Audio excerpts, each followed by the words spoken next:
সেমিফাইনালে খুবই খারাপ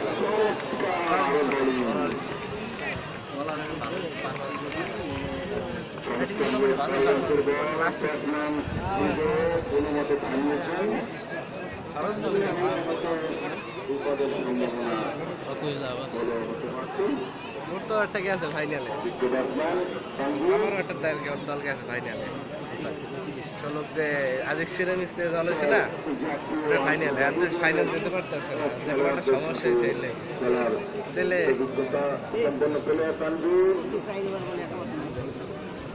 তানভীরের তো খেললেই ছিল আমার।